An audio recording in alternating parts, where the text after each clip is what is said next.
Vers Jésus, chapitre 6, Foi, paix, assurance. Quand votre conscience a été éveillée par le Saint-Esprit, vous avez commencé à voir le caractère odieux du péché, sa culpabilité et les malheurs qu'il engendre, et vous ne le considérez plus qu'avec horreur. Vous sentez que le péché vous a séparé de Dieu, que vous êtes esclave de la puissance du mal. Plus vous vous débattez pour lui échapper, plus le sentiment de votre impuissance est vif. Vos mobiles sont impurs, votre cœur est souillé. Vous voyez que votre vie a été remplie d'égoïsme et de péché. Vous soupirez après le pardon et la liberté. Être en règle avec Dieu, lui ressembler, que faire pour y arriver? Ce qu'il vous faut, c'est la paix, c'est le pardon du ciel, c'est l'amour divin dans votre âme. Cette paix, l'argent ne saurait la procurer, l'intelligence ne saurait y conduire, la sagesse ne peut y atteindre, jamais vous ne pourrez l'obtenir par vos efforts. Mais Dieu vous l'offre à titre de don, sans argent, sans rien payer. Elle vous appartient si vous voulez seulement étendre la main pour vous en saisir. L'Éternel dit, « Si vos péchés sont comme le cramoisi, ils deviendront blancs comme la neige. S'ils sont rouges comme la pourpre, ils deviendront comme la laine. Je vous donnerai un cœur nouveau, et je mettrai en vous un esprit nouveau. » Vous avez confessé vos péchés, vous les avez délaissés de tout votre cœur. Vous avez pris la détermination de vous abandonner à Dieu. Maintenant, allez à lui et demandez-lui de laver vos péchés et de vous donner un cœur nouveau, et puis croyez qu'il le fait parce qu'il l'a promis. C'est ce que Jésus nous a enseigné lorsqu'il était ici-bas. Le don que Dieu nous a promis, il faut simplement croire que nous le recevons, et il est à nous. Jésus guérissait les maladies de ceux qui avaient foi en sa puissance. Il les secourait dans les choses visibles afin de leur donner confiance en lui dans les choses invisibles, les amenant ainsi à croire qu'il a autorité pour pardonner les péchés.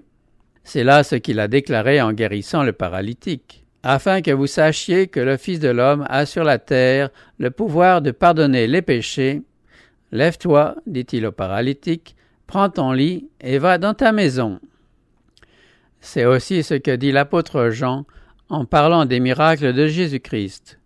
Ces choses ont été écrites afin que vous croyiez que Jésus est le Christ, le Fils de Dieu, et qu'en croyant, vous ayez la vie en son nom.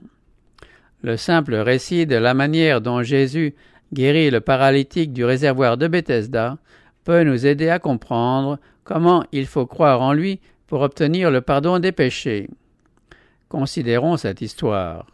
Ce pauvre malade était impotent.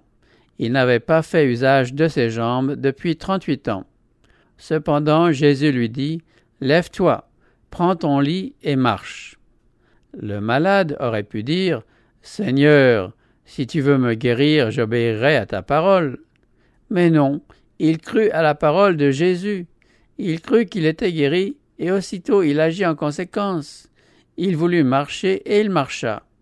Il obéit à l'ordre de Jésus et Dieu lui donna la force de marcher. Il fut guéri. Vous êtes pécheurs. Vous ne pouvez faire propitiation pour vos péchés passés. Vous ne pouvez changer votre cœur et le sanctifier. Mais Dieu promet de faire tout cela pour vous par Jésus-Christ. Vous croyez à cette promesse. Vous confessez vos péchés et vous vous donnez à Dieu. Vous voulez le servir. Tout aussi certainement que vous faites cela, Dieu accomplira sa parole à votre égard. Si vous croyez à la promesse, que vos péchés sont pardonnés et que vous êtes purifiés, Dieu transforme votre foi en réalité. Vous êtes guéris, tout aussi certainement que le paralytique auquel Jésus a donné la force de marcher dès qu'il crut à sa guérison. La chose est, dès que vous croyez. N'attendez pas de sentir que vous êtes guéri, mais dites « Je le crois ». La chose existe non parce que je la sens, mais parce que Dieu l'a dit.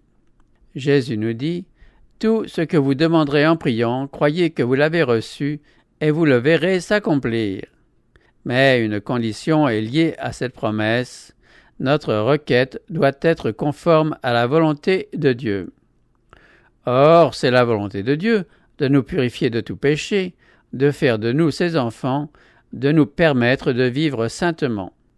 Nous pouvons donc demander ces grâces, croire que nous les recevons et remercier Dieu de nous les avoir accordées. Il ne tient qu'à nous d'aller à Jésus pour être purifiés et pour subsister devant sa loi sans confusion ni remords. Il n'y a donc maintenant aucune condamnation pour ceux qui sont en Jésus-Christ. Dès cet instant, vous ne vous appartenez plus, vous avez été rachetés à grand prix.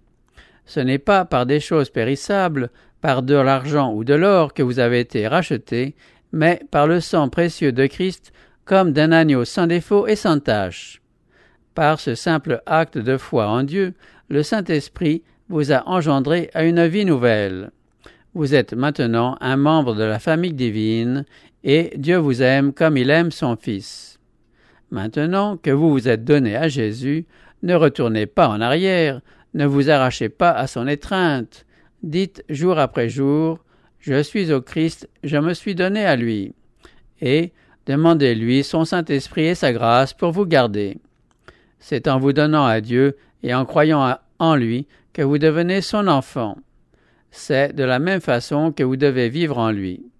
L'apôtre dit, « Comme vous avez reçu le Seigneur Jésus, marchez en lui. » Certaines personnes pensent qu'elles devraient être mises à l'épreuve et montrer au Seigneur qu'elles sont transformées avant de pouvoir se réclamer de sa grâce. Mais elles peuvent s'en réclamer en ce moment même. Il leur faut cette grâce, il leur faut l'Esprit du Christ pour les soutenir dans leur infirmité. Sinon, elles ne pourront résister au mal. Jésus aime nous voir venir à lui tels que nous sommes, pécheurs, impuissants, débiles. Nous pouvons aller à lui et nous jeter à ses pieds avec nos faiblesses, nos égarements, nos péchés.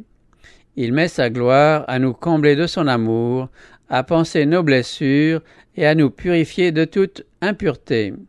C'est ici que des milliers de pécheurs font erreur. Ils ne croient pas que Jésus leur pardonne personnellement, individuellement.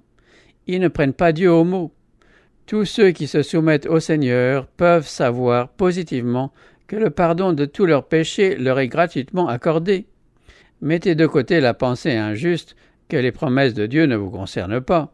Elles concernent chaque pécheur repentant. Par le ministère des anges, la force et la grâce sont communiquées à tout croyant de la part de Jésus-Christ. Nul n'est pécheur au point de ne pouvoir trouver force, pureté et justice en celui qui est mort pour nous. Jésus ne désire rien tant que de nous enlever nos vêtements tachés et souillés par le péché et de nous revêtir des robes blanches de la justice. Il nous supplie de vivre, de ne pas mourir. Dieu n'agit pas envers nous comme les hommes mortels agissent les uns envers les autres. Ses pensées sont des pensées de miséricorde, d'amour et de tendre compassion. Que le méchant abandonne sa voie et l'homme d'iniquité ses pensées, qu'il retourne à l'Éternel qui aura pitié de lui, à notre Dieu qui ne se lasse pas de pardonner. J'efface tes transgressions comme un nuage et tes péchés comme une nuée. Je ne désire pas la mort de celui qui meurt, dit le Seigneur l'Éternel. Convertissez-vous donc et vivez. Satan est toujours sur le qui-vive pour nous masquer ces précieuses promesses de Dieu. Il désire nous ravir toute lueur d'espérance et tout rayon de lumière. Mais il ne faut pas se prêter à son jeu. N'écoutez pas le tentateur. Dites, Jésus est mort pour m'assurer la vie. Il m'aime et ne désire pas que je périsse. J'ai au ciel un Père compatissant qui me recevra. Bien que j'ai abusé de son amour et fait un mauvais usage de ses bienfaits, je me lèverai et j'irai lui dire « J'ai péché contre le ciel et contre toi. Je ne suis plus digne d'être appelé ton fils. Traite-moi comme l'un de tes mercenaires. » La parole vous dit comment le fils prodigue sera reçu. Comme il était encore loin, son père le vit et fut ému de compassion. Il courut se jeter à son cou et le baisa. Mais cette parole elle-même, si touchante soit-elle, n'est pas l'expression adéquate de l'infinie compassion du Père céleste. Dieu fait cette déclaration par son prophète « Je t'aime d'un amour éternel ». Alors même que le fils est éloigné de la maison paternelle, gaspillant ses biens dans un pays étranger, Le cœur du Père soupire après lui, et chaque désir qui s'éveille dans l'âme du malheureux et le pousse vers Dieu n'est que le tendre plaidoyer de l'Esprit Saint qui le sollicite, le supplie et l'attire vers son Père. Les riches promesses de la Bible sous les yeux, pouvez-vous encore douter? Pouvez-vous croire que le Seigneur empêche durement le pauvre pécheur de venir se jeter repentant à ses pieds, quand il aspire à revenir à lui et désire délaisser ses péchés? Arrière de vous de telles pensées. Rien ne peut faire plus de mal à votre âme que d'y nourrir de si injustes soupçons au sujet de votre Père céleste. Il hait le péché, mais il aime le pécheur, au point qu'il s'est sacrifié lui-même pour lui dans la personne de Jésus-Christ. Il l'a fait afin que tous ceux qui le veulent puissent être sauvés et entrer en possession de la félicité éternelle dans le royaume de gloire.